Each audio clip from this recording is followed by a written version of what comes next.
Should I start? Okay, yeah, wait, let me give a quick intro. Hi everyone, I hope you're all doing well. Thank you so much for joining us today. For those of you who don't know me, I'm Rania, the founder of EdexAce. I, along with a few others who are not in this meeting right now, started EdexAce with one simple goal: to make high quality, exam focused guidance more accessible to IGCSE students. A lot of students work hard, but they're not always shown what truly differentiates a grade and ideally distinction level response from the rest. So one of our core aims at EdexCase is to bring different coders and topic experts into a more space so that other students can directly learn from their strategies. For example, back in January 2025, we hosted a session with Arun Zadi, a distinction holder, where he shared his and exam. Today's session continues with the same mission, giving you direct insight from a top scorer so you can aim for a grade 9 and above, hopefully at the same level. I'm really glad you guys are here, and I hope that by today's session, at the end of today's session, you'll feel more confident and more strategic in how you approach the paper. And with that, I'll hand it over to you to begin. Thank you so much, Rania. I'll follow that with a short introduction about myself. So I'm Spogmai Yunus, and I've been with Edexcase for almost a year now. I started with the internship program, and now I've become a core member. And right here, I'm in front of you guys to hold my first session ever. So I'm really glad I've had this opportunity, and I'm really grateful for those who have decided to attend. This is going to be a guidance session on English Language B. Uh, so the agenda that we are going to cover today is, first of all, an introduction about the course in general, and then we'll be moving on to section C, section A, section B, and then we'll have questions at the end. So just note everything down, anything you guys want to ask me at the end of the session, any tips or any advice, just note it down and we'll have time to answer those. And let's get into it.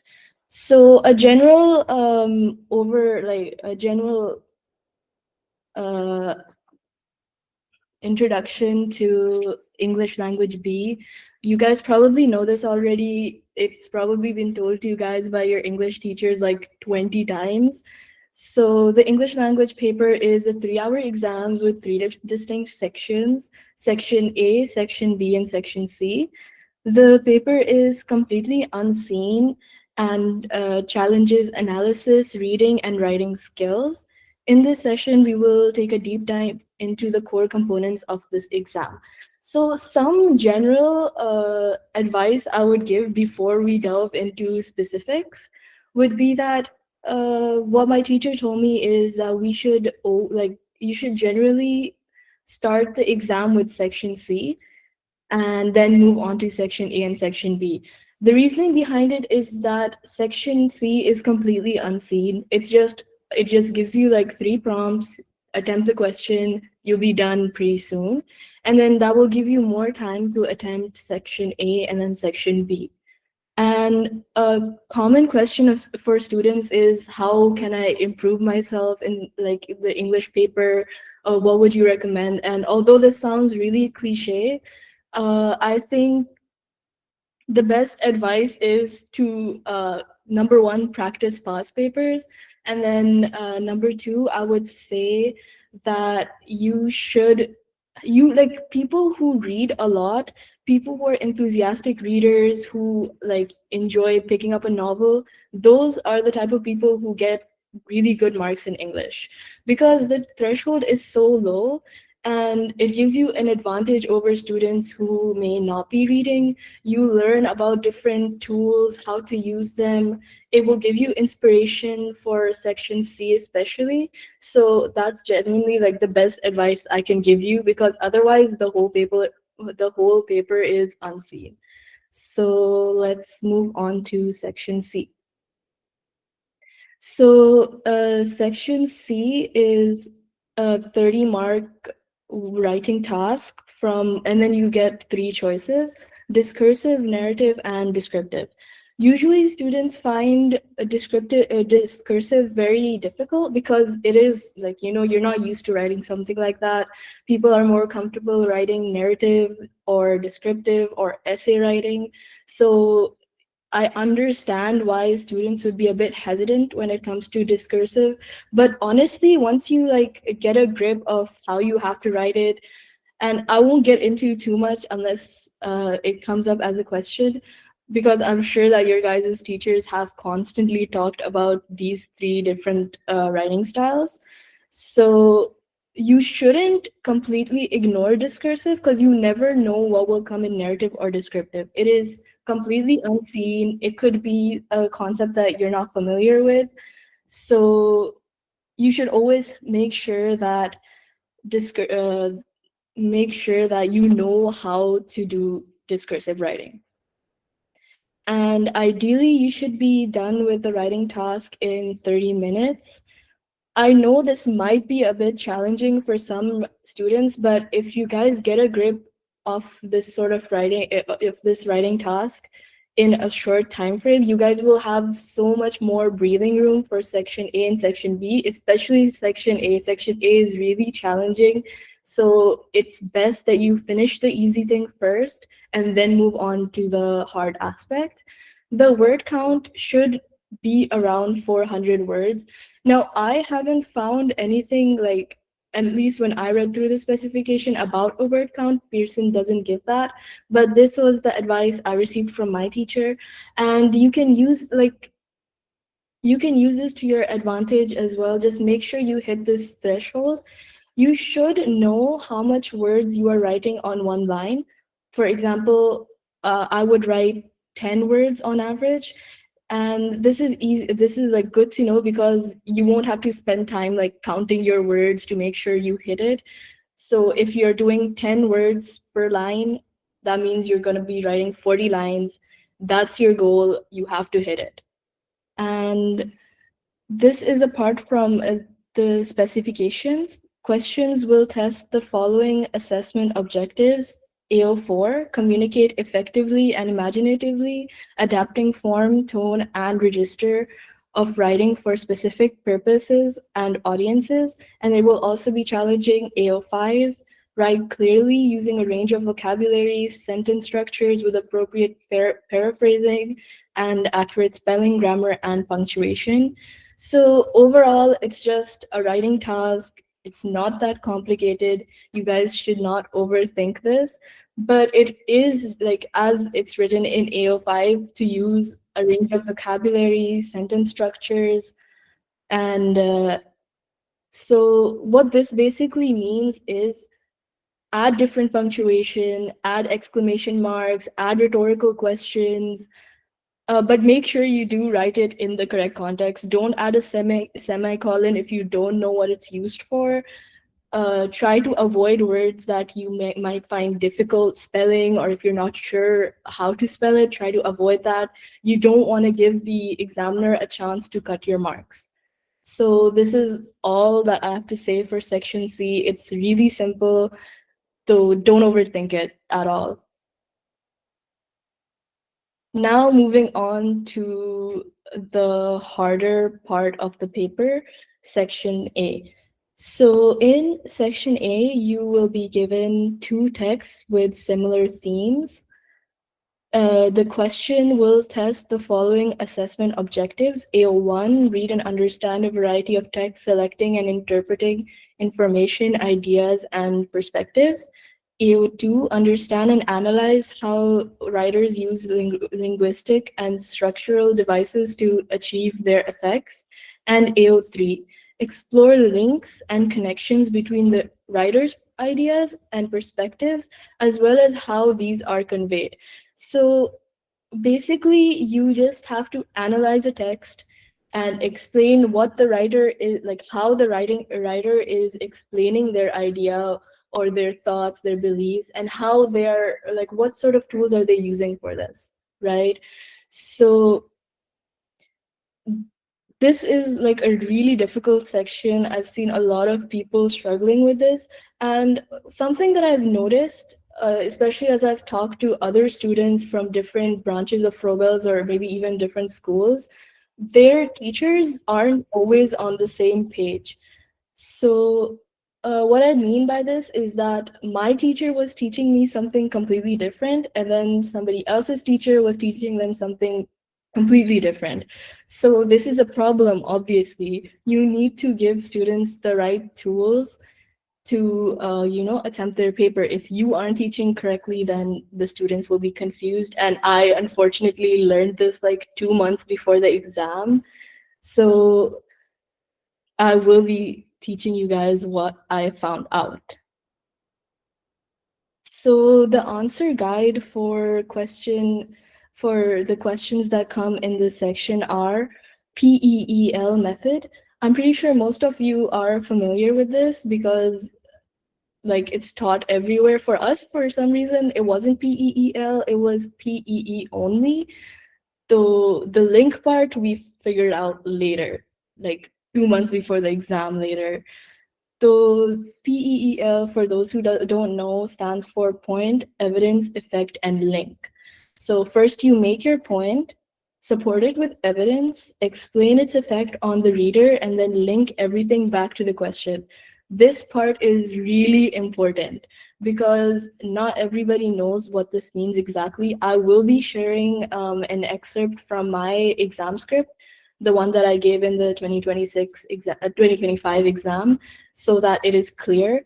But basically, it means that what, like, the effect on the reader, and then how does it answer the question that is asked? Like question 3, like, okay, it's really hard to explain. I'll explain it with an example later, but just keep this in mind. Support it with evidence means that you take, like, for example, a line from the text to support it. So, for example, if you're saying this text has, the author uses a simile, you will then write the simile after it. You don't need to write multiple examples.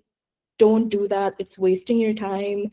Just write one good example and then explain its effect.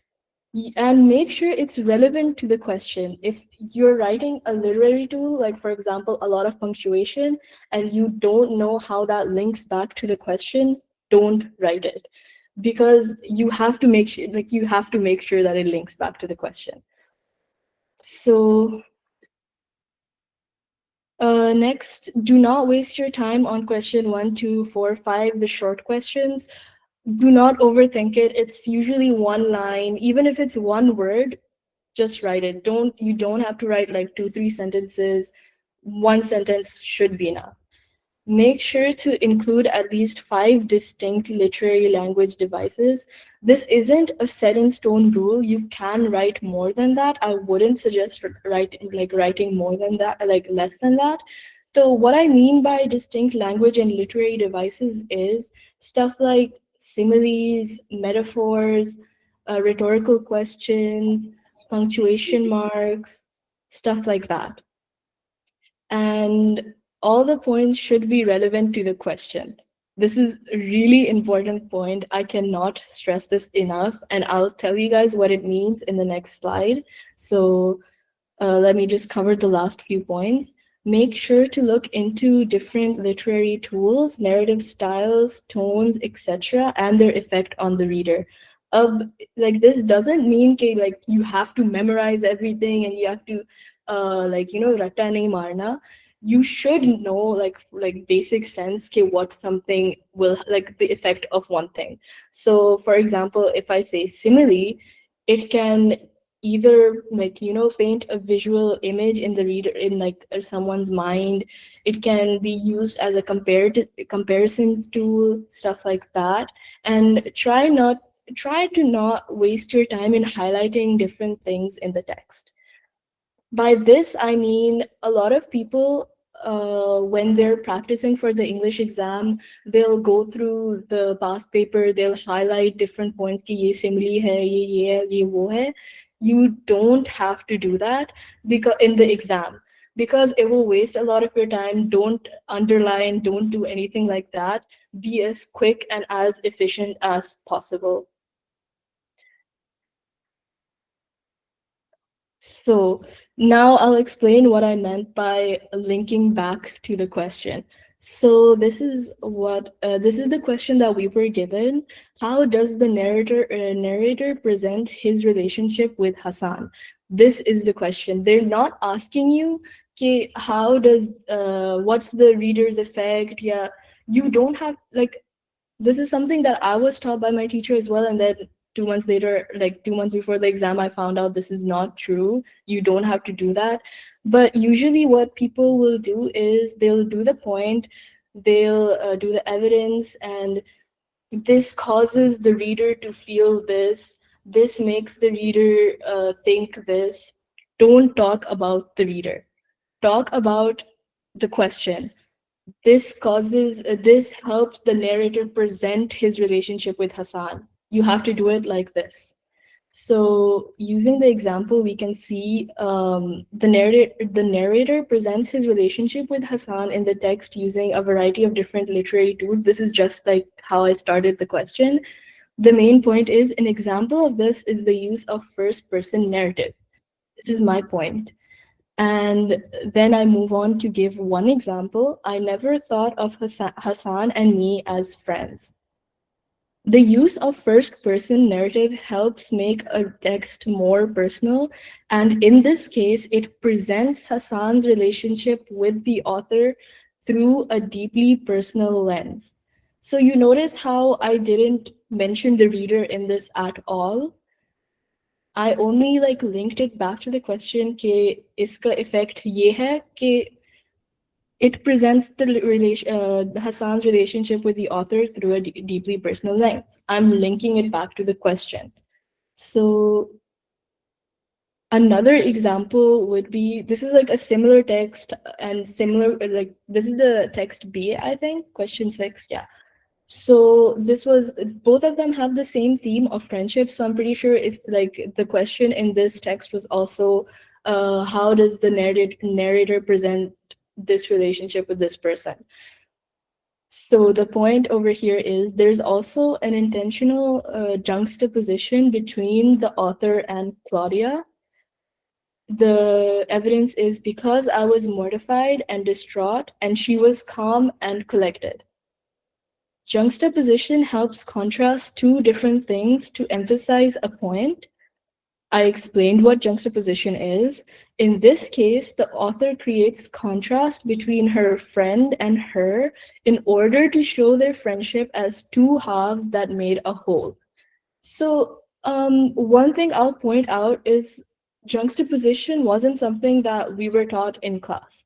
Juxtaposition is something I researched about, and that's very important. You should do your own research. Teachers are obviously very talented, very gifted, they're giving you their time, but you should also have a habit of self-studying. You should look into the different types of tools that authors use and how they use it and what does it do, like what is its effect, right? Similarly, there's also this other thing I'm trying to recall, but when there's debate sort of essays, they'll have like an eros theme or a pathos theme, and this will like, I don't really recall it, but this is something that we weren't taught in English. You have to research stuff like this by yourself, and it really adds something to your answer. Like, I don't think somebody would have, not many people would have thought of juxtaposition. So this helps differentiate you from other people who are writing the exam. Because obviously everybody's given the same book, everybody teachers, but you have to make yourself intentionally stand out. Okay, now we'll move on to question 7, compare and contrast. In this question, you should include two similar points 2 points that are different, 1 point that is in text A and not in text B, and 1 point that is in text B and not in text A. So this, again, it's not set in stone. This is not something that you like have to follow. You can't do more than this, you can't do less than this, but it is a suggestion that you should at least hit these checkpoints. Of course, like not every text is going to be the same. Maybe they have like 4 similar points, maybe they have only 2 similar points, or maybe they only have 1. But you should always make sure to write what you can to the best of your ability. What makes question 7 so easy is that you've already pointed out different literary and linguistic tools in question 3 and 6. So it really helps in question 7. What I would do is I would just make a little table, like not a table, but I would roughly like write what is in both of the text, what is in one, what is in the other. But if you think that you don't have time for that in the exam, then don't do that. Maybe like a little Venn diagram, chota sa. So whatever you guys feel most comfortable with. Make sure to point out things like tone, narrative style, etc. This is obviously a given. You have to mention these things. One thing that I didn't mention in the first text is sometimes that you have to mention the conclusion. Like, no matter what, you have to comment on the conclusion of the text. It gives a good end to your text, like your answer as well. Okay, this is how the text ended, and that's how it helped present the author's idea of this. So make sure to write a conclusion. Without a conclusion, your answer will be kind of incomplete. It will just like leave the examiner hanging dry. So make sure to write a conclusion, or like, comment on the conclusion. You should also mention how both text and their impact, their impact on the, wait, ignore this point. I don't know why I wrote this. Make sure to include at least only one piece of evidence from each text. Do not write more than one piece of evidence. One is enough for each, and that's all you need. Just like question 3 and 6, make sure to link back to the question. They will ask you they will like, I'll show you guys in the next slide. They will do the similar thing, and you have to link back to the question, like how I explained in the previous slide. So here we have an excerpt from the same paper. This is about different literary tools. However, some literary tools of the authors are different. The author of text 1 writes in a nostalgic tone, and this is the example of the nostalgic tone. The use of nostalgia helps spark an emotional connection with the audience, presenting the friendship with Hassan in a relatable manner, as most kids engage in something. I don't know how the examiner read this, but on the other hand, text 2's author employs the use of non-formal tone as evident by contractions, I didn't know, and this helps create a more relaxed point of view, something like that. I probably wrote it. So basically, this, like, obviously the effects of both of the texts are different, so I did both of the things separately. And if both of the points are like, similar, both text 1 and text 2 use simile, and then I'd add the evidence, I'd add the explanation, and then after that, I would say the use of the simile helps present this as this. And also another thing that I would like to point out is when you're presenting two different, like, if you're writing a point like this, where one, like, different, kya kehte hain, you're using two different, like, you're explaining two different tools, make sure to write things like on the other hand, contrastly, on the flip side of the coin. It really adds a bit of variety.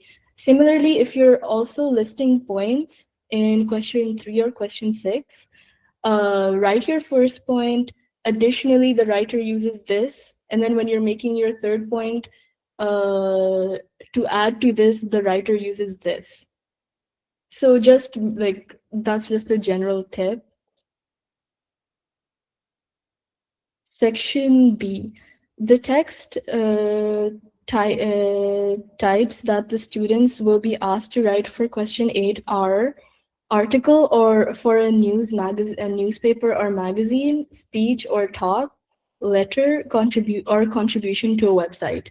These four are the only types of writing prompt that you'll be asked for.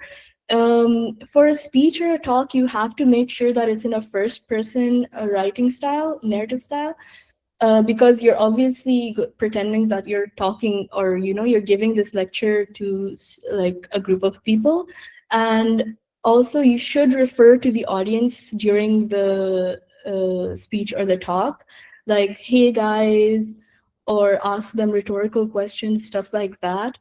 One thing, like, other than that, I think article or contribution to a website, it's just standard essay writing. And for letter, I've noticed that a lot of people are confused on the format for letters, so I will be covering that. So, but moving on, questions will test the following assessment objectives. AO1, read and understand a variety of text, selecting and interpreting information, ideas, and perspectives. AO4, communicate effectively and imaginatively, adapting form, tone, and register of writing for specific purposes and audiences. AO5, write clearly using a range of vocabulary and sentence structure with appropriate paragraphing and accurate spelling, grammar, and punctuation. So you'll notice that this part has assessment objectives from both section A and section B, because it challenges both reading and writing skills. So you have to show that you went through section A and you understood it, and you also have to show that you can add your own, you can add your own twist on it, because in section B, you're not paraphrasing what the two, you're not supposed to paraphrase the two texts that were given to you. You're supposed to just add certain aspects from them. Now, this could be maybe a simile, maybe you could add a metaphor that was used in one of the texts. Maybe you could add like the punctuation style or the sentence structure style, but you're not supposed to 100% copy what the two texts were saying. So moving on to letter writing, this is the only example of a structure that I could find, because in the specification they don't provide you with one. But something that Pearson does emphasize on is including a date. No matter what happens, you have to include a date. So use the correct salutation. If you do not know the name of the person you are writing to, then use dear sir / madam.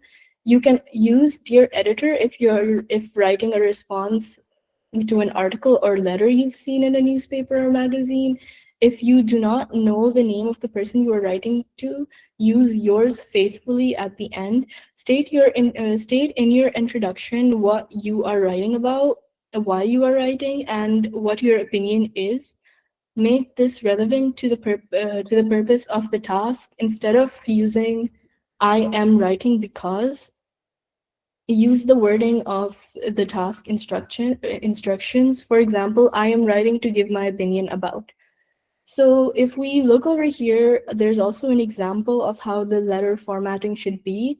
The date should be on the right side of the paper, and then on the left, you'll address the person you're writing to, whoever it is. You write a short introduction. This usually isn't from any of the texts. You have to write this completely by yourself, depending on what sort of topic is given. Then in the first paragraph, you use the first writing prompt, because they usually give you 3 prompts about what you're supposed to include. So the first point should be discussed in paragraph 1, the second should be in paragraph 2, and the third should be in paragraph 3. Make sure you paragraph them correctly. Do not just write one big paragraph. Divide them in a way that the examiner can see that they're separate paragraphs. whether that be some people like leave a line, or some people leave some space before the line, stuff like that. And then make sure to write a concluding paragraph, and then make sure you include a comma after your salutation and sign off. So I hope you guys benefited from everything that I explained. As Rania mentioned, there will be a YouTube video about this. So if you ever want to look at the slides again, you should refer to the YouTube video. So I just wanted to know, do you guys have any questions? It doesn't have to be relevant to the session. It could be like any doubts that you've had pehle se.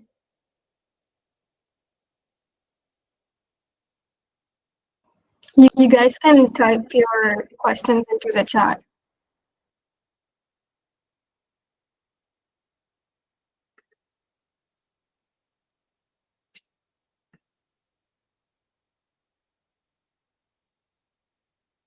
All right, I'm just gonna volunteer to go first. Um, Personally, for me, the biggest struggle was section A, and I mean, the teachers were pretty helpful, but then again, the specification and the examiner's requirements were very different from what we're taught. Um, what specific points would you say have you stand out in section A? So, as I mentioned before, I made sure to do my own research about different literary tools, stuff that maybe your teacher didn't tell you about, or maybe different narrative tones. Because before, I only thought that there was like first person, third person, and then second person.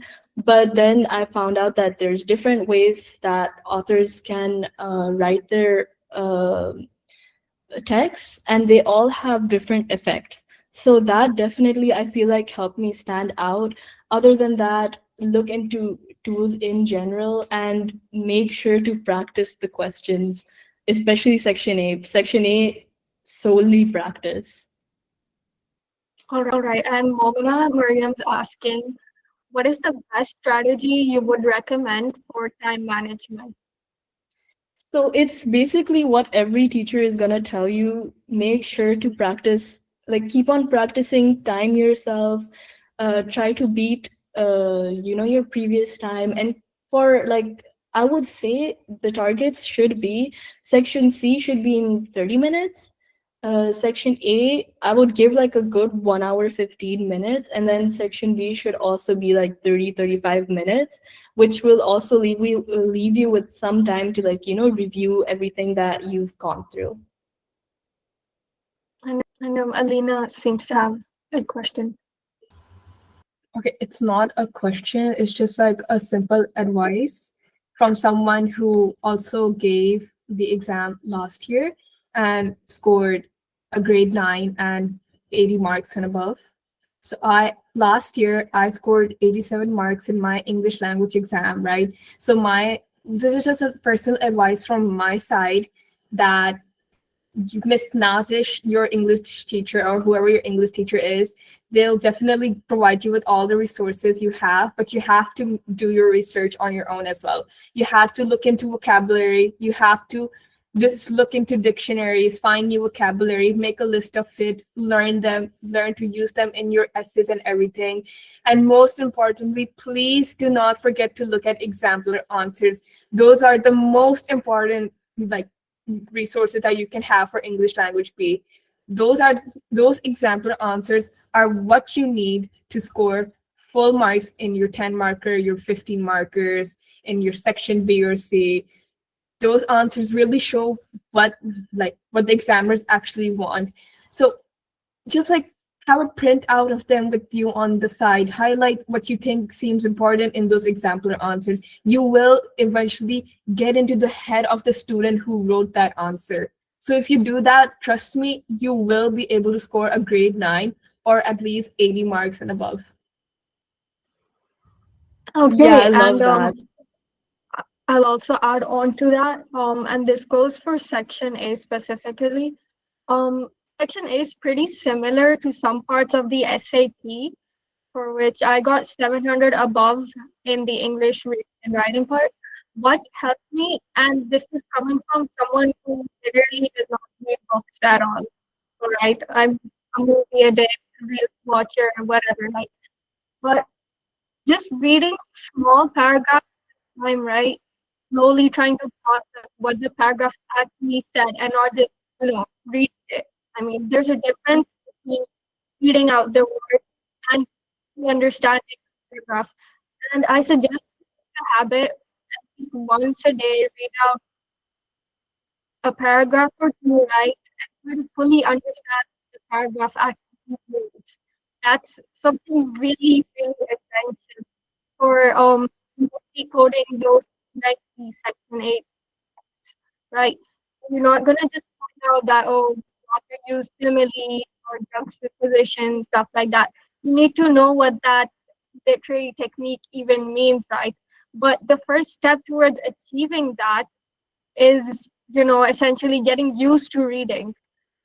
And I mean, this habit of reading will really speed up, I suppose, your solving section A itself. So yes, definitely get used to reading, even if it's a little bit every day. Yeah, like it doesn't only help in section A, but I feel like it also helps you in section C because you like take inspiration from books or maybe excerpts that you've read before and then you implement it into your writing. Because obviously, like writing in 30 minutes, you need to have inspiration beforehand. You can't just think of something new before attempting the paper, especially considering that it's an unseen paper. So, reading is extremely important for English writing.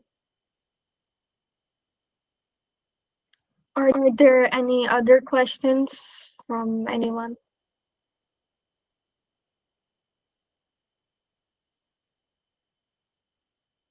Fiza, Marushka, Manur, do you guys have any questions? I mean, I suppose you know English isn't easy.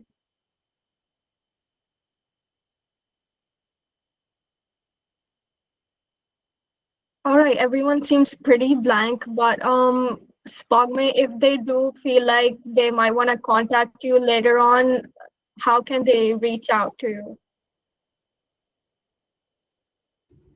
Yeah, so I'll just go to the next slide. So this is my contact information. The mobile number is for my WhatsApp, and this is my email address as well as my Discord. You'll find me in the EdexAce server. I usually check my Discord at least every 2 days, so I will respond to any questions if anybody does have any. And I'm on my phone all the time, so I'll probably respond on time. All right, Momina does have another question. Are there any particular literary devices that you think are quite repetitive in the exams and that we should know about? Yes, I think I've repeated them a lot of times during this presentation because they're just everywhere. So one thing definitely you should always comment on is the narrative style. First person, third person, it should be ingrained inside you. Okay, what its effect is on the reader. How does it help the writer present their idea? You should know about this, and like you literally find it in almost every text. Secondly, metaphors and similes, every time they will be there. Their effect basically is that they will help liken one idea to a common idea. Like for example, she was as fast as a horse. It compares her speed to something that you're familiar with. You know how fast a horse is, you know how fast she is. So that's the effect that similes have. Otherwise, rhetorical questions come up a lot. What they do is they make someone question their own idea, like try to find the answer, and then read the text to find the answer. This is like I'm just like saying what I remember. This might not be 100% accurate. Do your own research, but these three things definitely come up a lot. But other than that, I feel like you guys should look into juxtaposition. Juxtaposition is genuinely slept on. It's like such a great literary device, and it helps explains so many concepts, so you should look into it, do your own research, and find a way how you can add it in different in your analysis.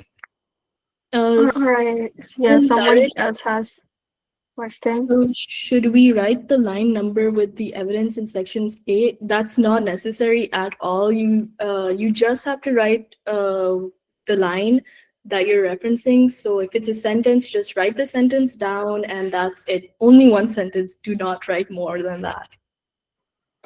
Yeah, and what I used to do if there was a really lengthy sentence, just write out the beginning of the sentence and write dot dot dot. All right, and the examiner is gonna know which sentence you're referring to anyways. I mean, they know what's part of the text. So I mean, yeah, you could refer to the line, but they don't number every single line. So you're just gonna go back, look at it, line 1, 2, 3, 4, right? That's gonna waste a bunch of time. Just write out the beginning of your sentence and give it a little pause using full stops.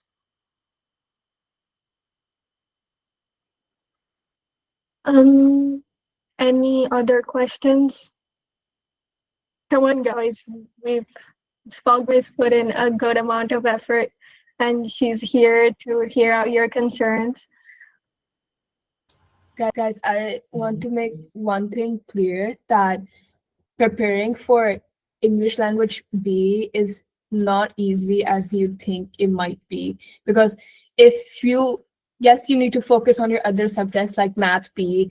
If you don't, because like, thing is, you cannot compromise your grade on English either. Like, you need to get a 7, 8, or 9. That's the requirements most universities want for your English grade. And the thing is, like, in Edexcel English, especially that we all have done, and those who are still about to give the exams, the examiners are really strict. If you look at marking schemes, exemplar answers, they're really strict with how they want the student to write the answers with everything. They have their own requirements. So please look into those requirements and please try putting some effort into this subject, because people just tend to ignore it and just say, oh, English, ek din pehle hum log sare wo ratta kar lenge formats वगैरह. No, that's not how it works. I've seen all my classmates from last year, those who said, acha, English ki ek din pehle tiyari ho jayegi. All of them, most of them got like a 7 or 6 or 5 or whatever. So please don't take this subject so lightly. Put in as much effort as you do with other subjects as well. But like, just balance it out, please. It's a really important subject, and I want everyone to get like a grade A star or an A in it. Yeah, and you should especially take this advice to heart if you are not a particularly avid reader or something. Because okay, if you're like reading a lot, you might have okay, you can take it easy. But if you aren't a reader or you might not have enough practice, you have to lock in for English B. You actually have to practice a lot.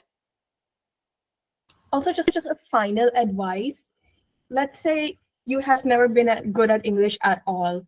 Like, you were never good at it, you didn't like studying it or whatever. But there is a part of you that enjoys this show or like game or like video game that you really enjoy playing. So those shows and movies and video games that you play, they always have some kind of lore, the history, background, and vocabularies that they use throughout the movies, throughout their voice lines. If you just keep be aware of what they're saying, understand, note down what they're writing, what are they saying. Like, for example, for me, I was never interested in reading books, right? But how did I score an 87? I was obsessed with this one game that used amazing vocabulary for their to explain a character's history or something, a story. So when I would read a character's story or history, I would also note down the vocabulary that they used and put it in a Google Doc with its definition. And whenever I used that vocabulary, it would get me the highest marks in my class. You can ask Miss Nazish herself that all my descriptive essays used to be amazing. And like, yeah, just like if you don't want to read books and if you don't have the time to read books, find some way where you can collect the vocabulary, understand how to use it, and then you're gonna be able to score those marks. Right. So yeah, if you're a movie addict, you love watching sport, for example, the commentaries are mostly almost always in English too. It's good to learn English that way as well. I would totally recommend it if you're not used to reading either. Of course, you do have to get used to reading if you want to be able to go through that section A smoothly. But yeah, there's a lot of other ways, as Alina's already mentioned. If you're addicted to reels, I'm sure 90% of you are, but they're also pretty much in English, right? Try reading the captions. Literally any text that comes in front of you, read it out. At least develop that habit of reading. And That's with so that, funny, bro. yeah. We're encouraging you to watch reels. Like, it's okay, guys. We're studying for English. We trust. Look, even for like other subjects like Islamiyat, I was never a student who would genuinely sit down and study, at least not before mocks, right? But how did I know Islamiyat that well? I used to watch Islamic reels on my Instagram, and like those hadith posts that would come up, I would save that post. I would keep that in mind. Like that's how you collect information, and this goes for every single subject out there. So yeah, keep scrolling, guys. It might help you out one day. Not scrolling in a bad way, but you can like use like the search bar to search up like your subject related posts and make a separate album for them so you can look over them again. I did that for Islamiyat as well. So all the hadiths I would see on my For You page, I would just save them and then look at them at later. Yeah, and plus, TikTok does have an area where there's only STEM related videos. So maybe you guys can find something in there for the rest of your subjects. Perfect. So I think that concludes our session, unless someone wants to use this chance to speak up. I'll give you guys 5 seconds.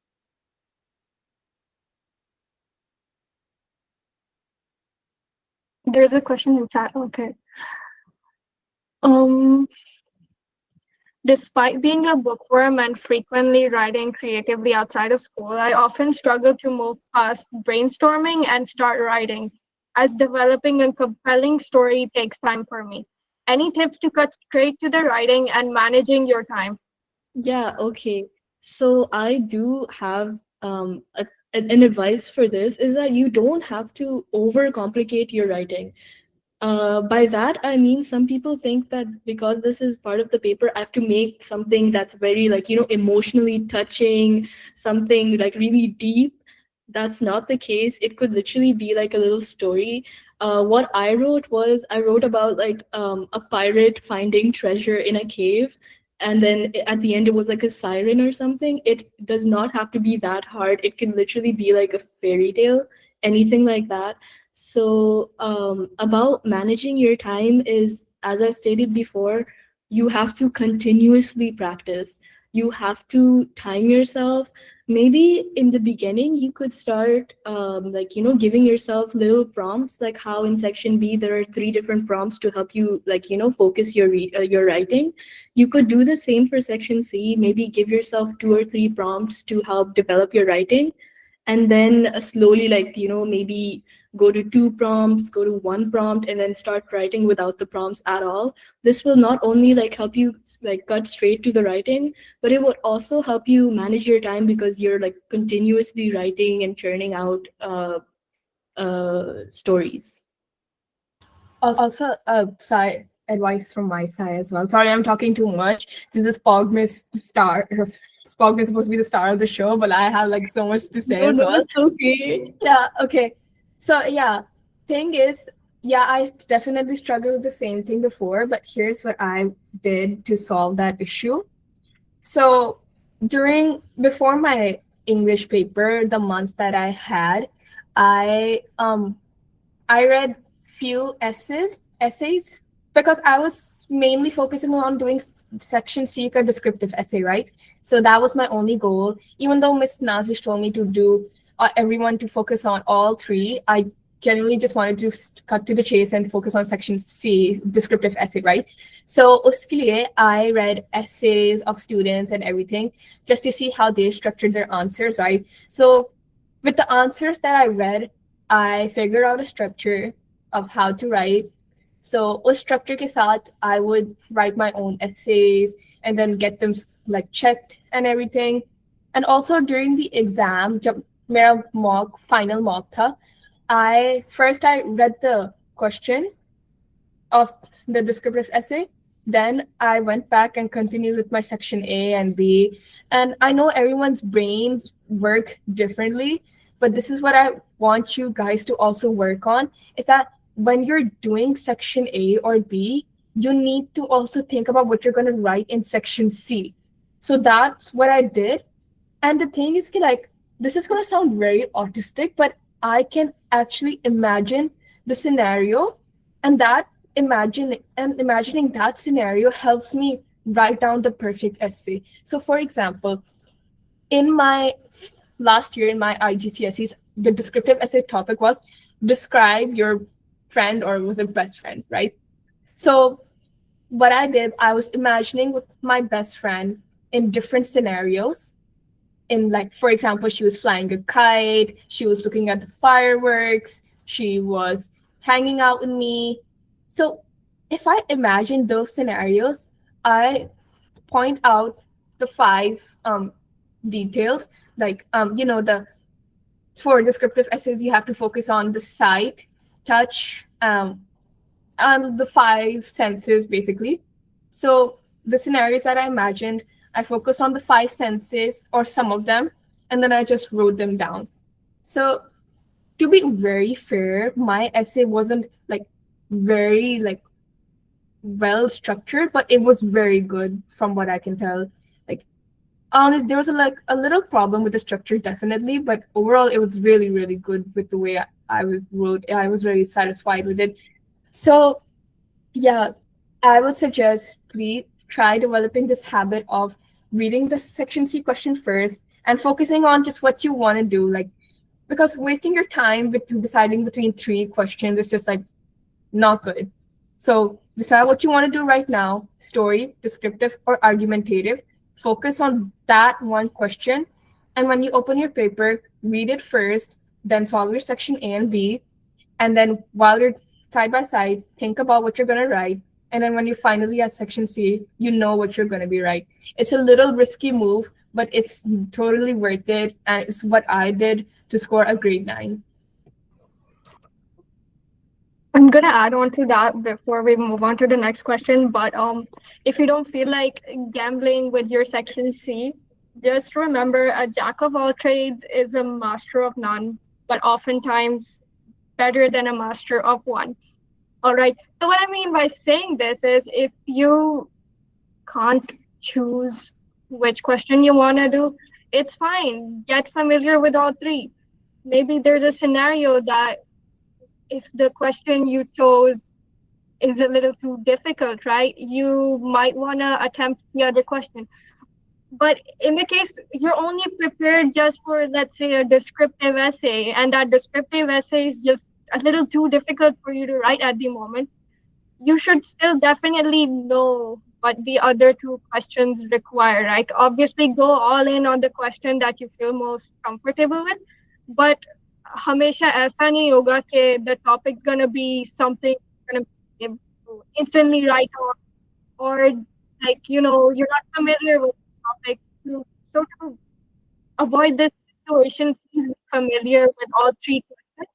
Obviously, practice the one that you want to attempt than the other, but be familiar with all.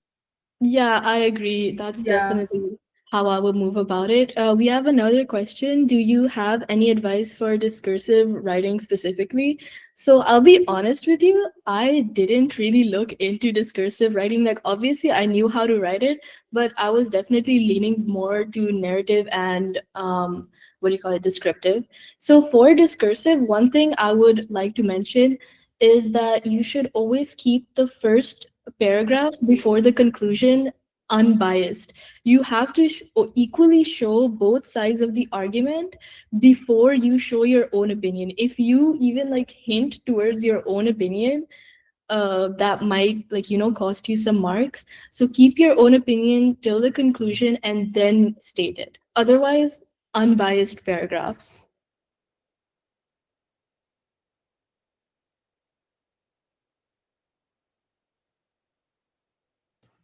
All right, so I think that concludes the session for the day. Thank you, Spogmai, for taking out time and for this lovely presentation and being here for all of our questions. And thank you everyone who found the time to join this guidance session. We will be uploading the recording on our YouTube channel if anyone wants to run it back. Our other founder, Fatma Aslam, has risen from her slumber. I feel like she say something. I'm not sure. Hi, Fatma. Hello, assalamu alaikum everyone. I really hope this session was really helpful for you all. और इस तरह के sessions आ सकते हैं और अगर आप लोग सीरियस हो लेने के लिए सही है और ये solely there for you और आप लोगों के ग्रेड दिए हम इस पॉइंट से निकल आए हुए राइट तो if you guys want we can arrange these sessions again and again but I really hope this was a useful one and you guys enjoyed because मैंने सारी PPTs देखी they were amazing like they're so attractive to be honest बहुत मजा आया उसको देख के and Spogman thank you so much for your efforts and thank you so much everyone for coming and I really hope you guys enjoyed this session thank you All right, guys. Allah Hafiz. Thank Allah you. Hafiz. Bye bye. yeah everyone